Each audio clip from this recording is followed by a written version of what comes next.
Olá, queridos amigos, queridos irmãos, sejam todos bem-vindos a mais um vídeo aqui do canal Estudar Kardec. E desta vez estamos trazendo para vocês aqui um trabalho que foi tirado lá do Portal do Espírito. É um trabalho da Sandra Maria Borba Pereira. É um trabalho que foi enviado ao site em 15/3/2016. E a Sandra escreveu um trabalho muito bacana, muito legal. E eu vou reproduzir isso aqui para vocês, como a gente costuma fazer aqui no canal, né? Ele tem o título Ação Educativa da Casa Espírita. É um assunto que a gente gosta de estar falando aqui no nosso canal, sobre os trabalhos da Casa Espírita, como se trabalhar na Casa Espírita, né? A vivência de todos esses irmãos que trazem o relato de como é feito um trabalho na Casa Espírita, né? Alguns aconselhamentos, algumas dicas. Isso tudo é muito, muito importante. A nossa querida irmã Sandra, ela é doutora de Fundamentos de Educação pela Universidade Federal do Rio Grande do Norte. Expositora, evangelizadora espírita e é ex-presidente da Federação Espírita do Rio Grande do Norte. E nesse trabalho dela, ela nos fala o seguinte: a Casa Espírita representa a base sobre a qual o movimento espírita se ergue como resultado do esforço humano no estudo, prática e divulgação da doutrina espírita. Então, como é de praxe no nosso canal, né, a gente sempre fala de estar estudando, né? A gente fala mais aqui sobre estudo do que outras coisas, né? Representando o braço operacional do movimento organizado e instituição espírita devidamente inspirada nos postulados da doutrina da codificação kardeciana, organizará suas atividades tendo em vista o objetivo primordial da formação do homem de bem. Interessante, né? Muito legal isso que ela diz. Nessa organização, ressalvadas as atividades meio exigidas pelas leis humanas, destacam-se as atividades fins que podem ser sintetizadas nas seguintes direções.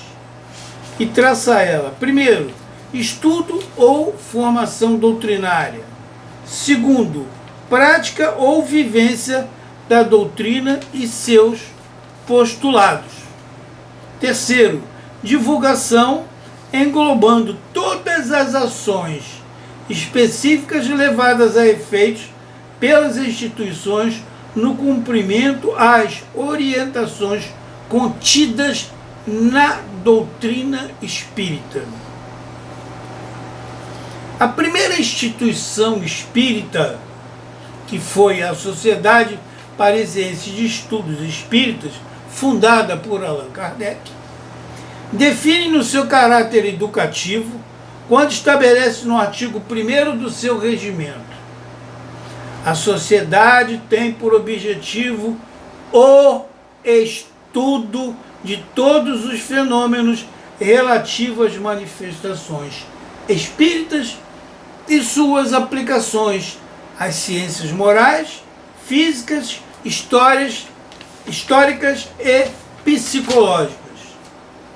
Preocupados com o cunho educativo que deve caracterizar a instituição espírita, espíritos amigos nos tem alertado sempre sobre o compromisso pedagógico que os núcleos possuem e precisam operacionalizar através da sistematização e planejamento as suas ações.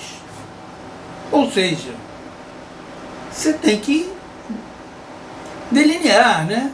Fazer um trabalho com planejamento. Né? Vamos hoje começar a fazer isso. Não, vamos planejar primeiro, vamos ver como é que vai dar, vamos ver a aceitação, vamos ver como é que se diz, vamos fazer um organograma, né, de tudo aquilo que vai ser aplicado dentro da casa espírita, para não ter amanhã ou depois alguma coisa que venha dificultar o andamento desse trabalho. O instrutor espiritual Emmanuel, pela mediunidade de Francisco Cândido Xavier, esclarece: o centro espírita é um templo de trabalho educativo. O centro espírita, diz ele, é um templo de trabalho educativo. E quando se fala em educação, se fala em estudo. Não é isso?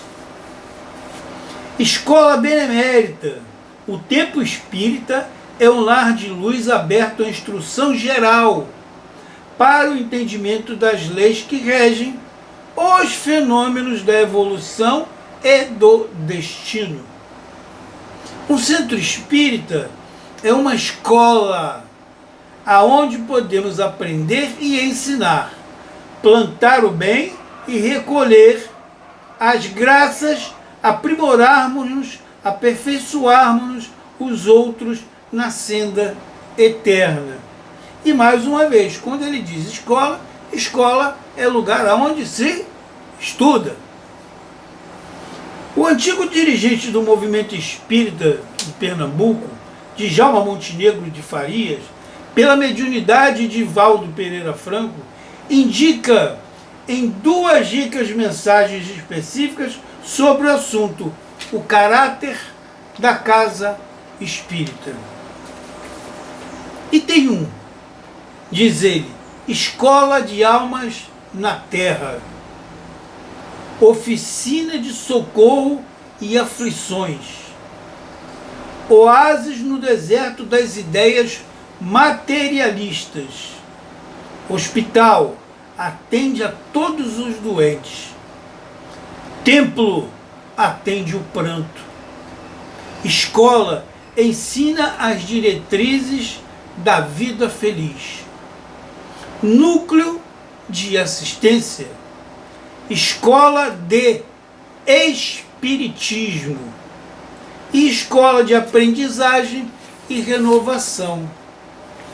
Olha quanto feito bacana esse espírito amigo nos trouxe através de Divaldo Franco, dando uma ideia, né, superficial, não que todos os locais tem que ser assim, mas deu aqui pra gente uma dica espetacular de como se fazer uma organização de uma casa. O que é a casa espírita ao ver desse espírito? Refletindo de modo mais profundo sobre as afirmativas acima que acabei de citar, identificamos na casa espírita a função eminentemente pedagógica que atende encarnados e desencarnados através de suas ações educativas, a saber, evangelização de crianças e de jovens. A integração do evangelizando consigo próprio, com o próximo e com Deus. Os estudos das leis naturais que regem o universo e da natureza, origem e destino dos espíritos, bem como suas relações com o mundo corporal. A oportunidade do evangelizando recebe-se como homem integral, crítico, participativo, herdeiro de si mesmo, cidadão do universo, agente de transformação de seu meio, rumo a todas as perfeições que é suscetível. A evangelização das novas gerações é a ação educativa por excelência, por apresentar o investimento máximo para a criação de uma nova ordem social baseada na fraternidade e na solidariedade humana. Seus objetivos se voltam para apropriação por parte de integrantes do conhecimento doutrinário, no seu tríplice aspecto, como referência ou base para sua reforma íntima. Aí está o caráter educativo e regenerador. Estudo e educação da mediunidade. Essas atividades podem ser consideradas mais específicas, tendo em vista suas características peculiares, voltadas para o aprofundamento em torno dos pressupostos das faculdades mediúnicas, bem como seu exercício, à luz do esclarecimento evangélico doutrinário. Possui um caráter educativo, na medida em que busca a formação do médium em bases que, prestem atenção, favoreçam a autodisciplina e o processo de autoconhecimento e de transformação moral no exercício da mediunidade com Jesus. Então temos que estar sempre estudando, temos que estar sempre nos aplicando, aprendendo, colocando em prática, porque quando a gente coloca em prática, a gente aperfeiçoa, né? De início é um pouco complicado, talvez, trabalhar a mediunidade, mas com o passar do tempo a gente vai aprendendo. E vai aprendendo coisas boas, coisa que nos engrandece e que favorece a todo o nosso trabalho. O aprendizado tem que estar sempre constante, né? Eu já falei várias vezes e vou repetir quantas vezes necessária for que aprender, estudar, reciclar é para todos. Não é para um grupinho novo só, não. É para todos. Mesmo aqueles que já têm bastante tempo de casa. Eu fico orgulhoso quando eu vou a uma casa espírita e vejo lá pessoas da época da fundação dessa casa, pessoas antigas lá na casa, lá estudando, lá ajudando, colaborando, reciclando. Do tempo de Kardec para cá, não houve modificação no contexto de tudo aquilo que os espíritos deixaram através dele. Mas houve algumas mudanças. Mudanças de postura, de comportamento, modo de atuar, modo de agir. Mas baseado sempre naquele ensinamento primário, né?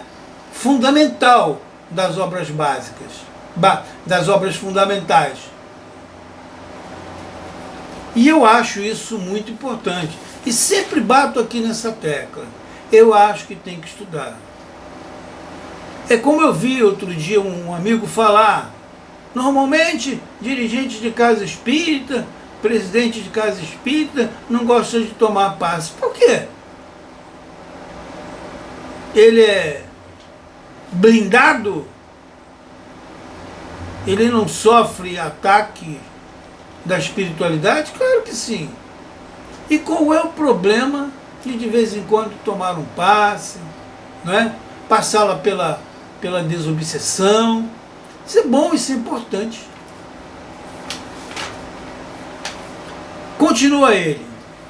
Palestras públicas são práticas baseadas na oralidade, mas que objetivam esclarecer e consolar, sensibilizar e estimular os ouvintes ao estudo. O engajamento em programas de assistência fraternal ao próximo, a reflexões sobre suas vidas, a vida em sociedade e as leis divinas que regem a existência humana na sua trajetória em busca da perfectibilidade.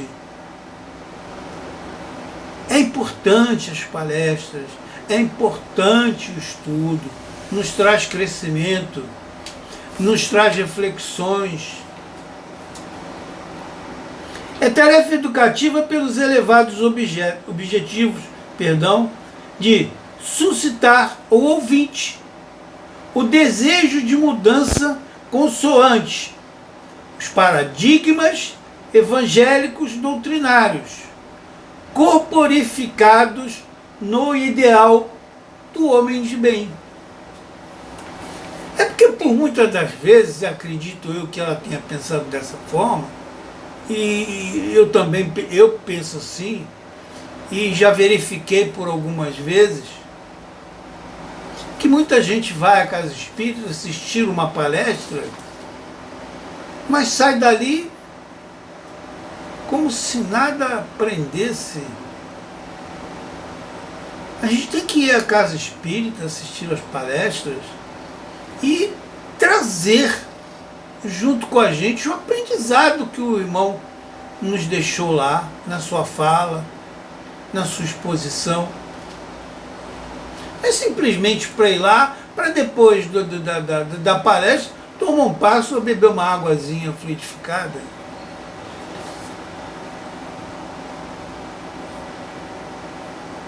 Isso é de valor? É, mas não é de tanto valor quanto o aprendizado e o entendimento daquilo que foi dito pelo irmão que estava ali fazendo a sua exposição. Continua. Podemos indicar ainda inúmeras outras atividades desenvolvidas pelas casas espíritas, que se revestem de caráter educativo. Olha aí, falou em educação, falou-se em estudo. Pelos efeitos que buscam provocar nos seus participantes. De novo, primeiro, estudo, reflexão, autoconhecimento, vivência. Seriam elas, para citar algumas, não todas, ele não citou todas, citou algumas. Encontros, semanas, jornadas, fóruns, simpósios ou outra forma de similar, preocupada com o estudo e a divulgação da doutrina espírita. Isso é importantíssimo. Emmanuel disse, através de Chico, que o importante é a divulgação da doutrina espírita. Serviço assistencial, outro. Em suas múltiplas ações, visitas assistenciais, programas de apoio a idosos, lares de crianças, hospitais psiquiátricos, dentre outras. Na vasta e rica experiência do movimento espírita brasileiro. Além das atividades acima que citamos, cuja lista pode ser ampliada em muito pelas peculiaridades de cada região, tem esse modo de se fazer. Tem coisas que dá para fazer aqui na nossa região, tem coisas que não dá para fazer na nossa região, tem coisas que em outras regiões dá para fazer. Eu vou dar um exemplo bem rápido para vocês. Aqui a gente pede doações de alimento para bolsas, fazer as bolsas de alimentos para entrega mensal às pessoas necessitadas, correto? Aqui, eu estou falando aqui, Rio de Janeiro, né? é feito desta forma. Em outros locais, as pessoas vão de casa em casa pedindo. Vão de casa em casa pedindo, botando lá na bolsinha, guardando lá, vai um amigo com um carro, com uma moto, alguma coisa, e vão pedindo, guardando e levando lá para a casa espírita e lá formam essas bolsas. Aqui as pessoas trazem até a casa espírita. Então cada local tem um modo de trabalhar, né? E continua. Além das atividades acima cuja lista pode ser ampliada, como eu já disse, nos deparamos com todo o clima pedagógico no movimento espírita, favorecedor do estudo e do estímulo à vivência evangélica. Livros, feiras de livro, clube de livros, vídeos, videoteca, CD, revistas, jornais, etc. Como podemos observar, a tarefa na casa e do movimento espírita mergulhar seus integrantes numa atmosfera de autoeducação permanente, através da conquista de um novo olhar sobre a vida e seu sentimento, que deve auxiliar a cada um de nós na construção de um novo homem, cujo modelo nos foi oferecido pelo Mestre dos Mestres, quando afirmou: sedes perfeito. Mateus 5,48. Conscientes da grave responsabilidade que assumimos ao fundarmos ou participarmos como dirigentes ou trabalhadores de núcleos espíritas, meditemos quanto à própria disposição íntima que presentemos face ao programa da luz da libertação, que a doutrina espírita nos encerra. Encerrando essa rápida incursão na dimensão educativa educação educativa, a rica mensagem do Espírito Emmanuel, ditada por ocasião da posse da diretoria do Centro Espírita Luz, Amor e Caridade em Pedro Leopoldo. Uma noite de agosto de 1939, ou seja, há 85 anos, pelo então jovem médium Francisco Cândido Xavier. E Emmanuel nos diz, vamos encerrar com a fala de Emmanuel. Ele diz o seguinte: os núcleos doutrinários devem florescer por toda parte, de modo a efetivarmos mais belos movimentos de assistência ao espírito coletivo. Contudo, temos de imprimir ao nosso labor o mais alto sentimento educativo na realização da verdadeira fraternidade e da solidariedade real, à luz do sacrossanto Evangelho. É, pois, tarefa inadiável disseminar entre nós, espíritas, o sentimento educativo e regenerador, que deve caracterizar as nossas intenções e ações na busca do homem novo proposto pelo Evangelho do Cristo. Findando ele, diz: sem essa diretriz, a nossa casa espírita pode resvalar para o desvio e a distorção, converter-se no instituto de nossa preocupação academicista, descaracterizando-se da condição de educandário da alma em função do nosso próprio burilamento para a imortalidade vitoriosa, como nos alerta ainda o nosso querido Emmanuel. E aí está um trabalho, eu acho que mas como reflexão para todos sabermos as ações educativas da Casa Espírita.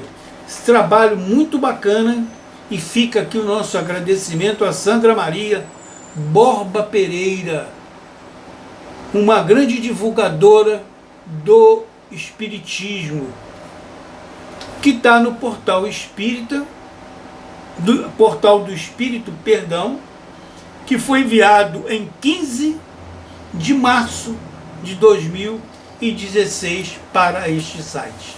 Ok?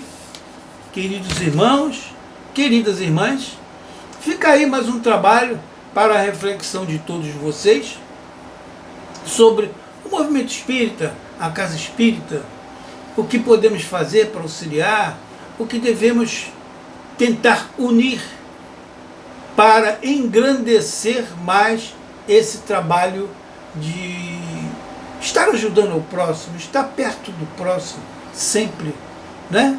Não adianta a gente estar falando bonito e não estar botando lá em prática. Eu tenho aqui esse meu pequeno canal, onde eu levo até vocês essas informações. Espero que seja de grande ajuda a todos, ok? Queridos irmãos, queridas irmãs, fica aqui um beijo enorme no seu coração e até um novo próximo encontro, se Deus assim o permitir. Estaremos aqui no canal Estudar Kardec, trazendo mais um trabalho para vocês. Talvez, vou dar um spoilerzinho para vocês, vamos trazer agora algumas biografias de alguns mestres que estão aí por aí esquecidos e muitos desconhecidos e que fizeram muito pelo movimento espírita e que poucos dessa juventude nova conhecem, não conhecem nem o nome deles. E nós vamos começar a trazer aqui para vocês também esse trabalho, ok? Fiquem com Deus, um beijo enorme no coração. Não se esqueçam, espiritismo sem estudo, espiritismo sem Kardec é espiritismo sem qualidade, ok? Fui, até o nosso próximo encontro. Jesus sempre, hein? Um beijo.